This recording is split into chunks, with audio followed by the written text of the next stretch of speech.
Was Clean Cooking Show episode 2. Dos! Unos dos. Okay, so what we're making is marinated salmon. The salmon is... trout. Okay, well, trout, There's a rainbow big trout, difference. whatever. Rainbow trout. Rainbow trout, but you can use the salmon we are filming right now. So if you don't mind, I love you. Love you, kid, but give us a minute. So it's marinated trout, but you could use this the same with salmon as well as trout. Any kind of salmon doesn't really make a difference. And just so you know, this is fresh Lake Erie rainbow that was caught on Saturday of this week. Mm-hmm. 3 days ago. Because we don't buy stuff from a grocery store. And I'm not joking. We used to live up north, man. We used to get fresh fish constantly all the time. We don't buy fish from the store. Fish ever. All right. So the ingredients are very, very simple. Your trout or salmon, whatever you're going to use. Maple syrup, preferably fresh from the farmer, but we haven't been able to get out to Comber, so this is the maple syrup we're using. It's the PC brand if you're curious. Canadian brand if you're American. And soy sauce. Yes, I know the container is empty, but we've already... Anyway, but reduced sodium, obviously, especially if you're over 40, because if you're over 40, it's actually kind of not great to actually increase your sodium level. It causes bloating things. Just an FYI. So what the ratio is 4 tablespoons of soy sauce, 4 tablespoons of maple syrup per 6 ounces of fish.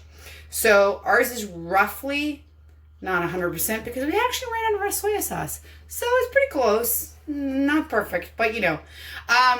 It's super, super easy. You can use a Ziploc bag, or what we're using is a glass container, because as you can see, we actually ended up, he ended up cutting the fish so that the fillet had the skin still on it. So if you have skin on your fish, please make sure that you put the skin side up and the meat in the marinade. If you're using a container, if you're using a Ziploc bag, it doesn't really matter because it's just going to be submerged in it. So we're doing 8 pieces, 4 skin on, 4 skin off. We're going to see which one we like better. Taste-wise in the end. Right. You can also add an extra spice to it, like, for example, sriracha to give it a little bit of heat. We don't like that much heat, so we don't add it. Anyways, so basically you're...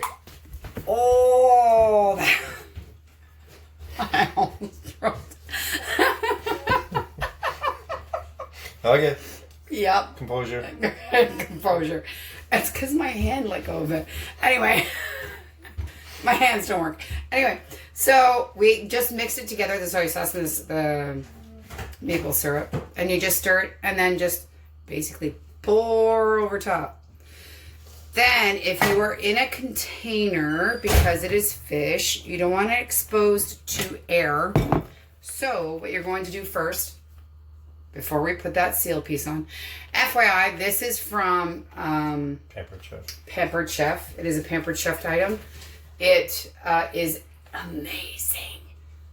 If you have any Pyrex dishes that you marinate in, or if you have leftover lasagna, these things are phenomenal. They have them for the loaf pans, and they also have it for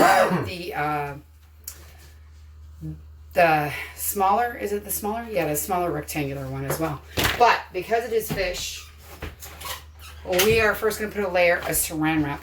Why? Because you don't want to expose the actual meat exposed to air, because it dries out the fish. So if it's not 100% immersed in the actual marinade, you do need to make sure you cover it so it doesn't actually get any airflow and dry out the meat. Because you are going to put this in the fridge overnight for 12 hours at least. The longer you marinate it, the better it's going to be. Now, we will do part 2, because this is part 1 of the video. Part 2 we will finish when we go to cook it tomorrow, because obviously we need to put it in the fridge for 12 hours. And there will be 2 options for how you cook it. Option, can I say it? Well, I think we need a cliffhanger. Hmm? Do you think we need a cliffhanger? I think we need a cliffhanger. Okay. I think we need a cliffhanger. They need to find out tomorrow when we actually post the video as to how we're going to cook it. All right, can you grab the other side? All right, so when you do put the saran wrap on, you're not putting it over top the actual container. Here, I'm going to put this closer so we can actually see it on the camera. what I want you to do is actually put it directly on top of the fish. If you can see how I'm actually pushing it directly on top of the marinade and on the fish, it keeps airflow from actually touching the fish. You want to make sure it's all the way down so you don't get any dryness on your fish, because that is the last thing you want is dry fish. It's kind of like this prevents, okay, let me explain. If you were to put this in the freezer, for example, and you don't have a vacuum sealer, which, by the way, that's what we actually do. We actually freeze this in the freezer with the marinade. But if you're going to put it in the freezer with the marinade, if you're going to put it in a Ziploc bag, you got to make sure you get the air out so the air oxygen doesn't get to it. Oh, yeah, and put the silicone container lid over top. But if you're going to put it in the freezer and if you don't have a sealer to take out the actual air, then what you're going to need to do is push the air out of the Ziploc bag to keep it from actually getting air in it. It will help prevent any freezer burn, which is detrimental, especially to fish, because fish really dries out really quickly. The less air in it, the longer it will survive in the freezer. So we're gonna put this in the fridge for 12 hours and then we will cook it tomorrow. All right, so part 1 complete. We'll see you tomorrow. All right, later. Day 2. Okay, so we marinated the fish. I'll let you do that. Here, I'll give you a tongue so you can. We marinated the fish and we did it with skin on and not skin on. So the ones with skin on, we will be putting on the barbecue to cook. The ones without skin will be going on the oven, the cookie sheet, and into the oven. We are also going to take a piece and do something special with it, with zucchini. So the recipe will be posted with the video when we post it. But first, we need to cook it. You got to cover it. Well, that too. All right. So, tongs. We're going to slide the fish onto the plate and onto the oven, cookie sheet oven, onto the oven.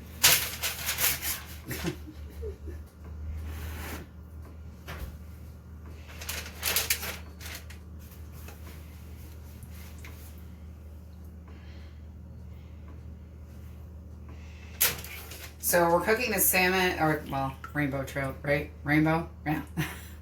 We're cooking it at 400 in the oven for about 15 minutes, but it's really dependent on how thick your fillets are, because different thickness will actually allot for different timing. So it's going to be 400 and it'll be approximately 15 minutes. There's a really tiny little piece in here, so that one will be less time. But on the barbecue, it'll probably take a little bit longer because it's got the skin on and it's direct heat. Okay. Now, which piece do you want to keep for your other thing? I'm going to use one of these. Can I grab a plate for it? Yeah, grab a plate for it. We'll do the little one here. So we are not going to throw away the marinade. We're actually going to use the marinade to actually reduce it down to make like a drizzle to go over top of the salmon when we go to eat it. Trout. Trout, salmon. This one? No, little one. Okay, so this piece is for the zucchini that we're going to make after. So now I'm just going to toss these in the oven at 400 for about 15 minutes. Oh, that's hot.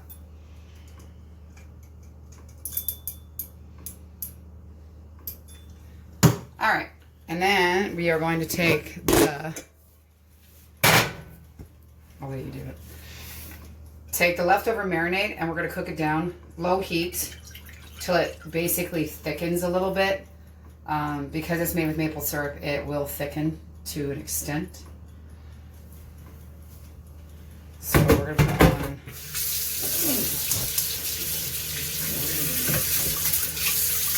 Put it on 2 for now to start. And wash that for me, please. And use the whisk to actually cook it down, just because it'll keep it from sticking from the bottom. And it'll be something that you have to continuously stir. Otherwise, because of the maple syrup, it will stick it to the bottom of your pan. And that doesn't work very well. It'll burn. What? It'll burn. And it'll burn because it's got sugar in it. So this process usually takes about 10 to 15 minutes to do. And when it's ready, we'll shut the burner off and put it aside. I turned it up for a few minutes to get it going.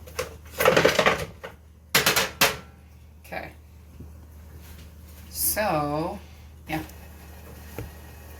All right. Okay, so the fish that was in the oven is now done. We kind of left it in a touch longer than what we should have, but it's all good. And Just the thin one's a little bit overcooked. It's always good to cook fish the same thickness together. if you can. But when you catch your own, not always a possibility. So this is what we look like when it's cooked. Okay. Grab a fork. I've got one. You gotta get your own. And we're gonna leave the oven on because the oven. Hey, why did you shut this off? Okay. What are you doing? This is our sauce, remember? Okay. So the idea is to use this as You usually put it sauce over top. Now, you could actually put this over brown rice or quinoa or whatever suits your fancy. But we just like to eat it all by itself. Okay. Oh my goodness. Cheers. Here's what I thought. What? Yummy. Crap. Watch for bone. I'm not worried about bone. I'm worried about heat. Yes, Oh. I know. There's bone. With this fish, the way he cut it, it's got a little bit of bone in it. But salmon, trout usually does. And the reason for that is there's a second row of bone up in the middle. Can't see your head. What? I said can't see your head. There's a second row of bones up in the middle. You can sometimes we cut them out, but a lot of times when you do that, you lose a lot of the meat. So sometimes it's easier just to leave them in And we want all the meat. because the meat is so yummy. What? I'm sorry. Yeah, oh, this is good. Okay. So next, we're gonna go stick it on the barbecue. Go on with the skin. But we are also going to make our side dish as well. Something that we do on a very regular basis in this house, and we have done it for a very long time.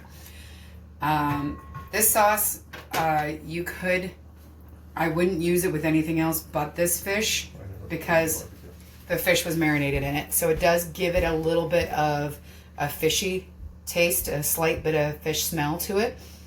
So don't reuse this for anything else because it will give a possibility of a fish flavor to it, which you don't want if it's not on fish.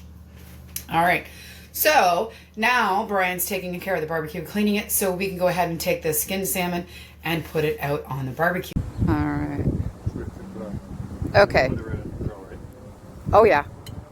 Skin side down first when we are doing the salmon, just so that way it can get a little bit cooked before we flip it. If we flip it, because it being fish and on our barbecue, it'll stick to the actual grill. And if we flip it, there's a good possibility we'll lose the fish, which we don't want to do.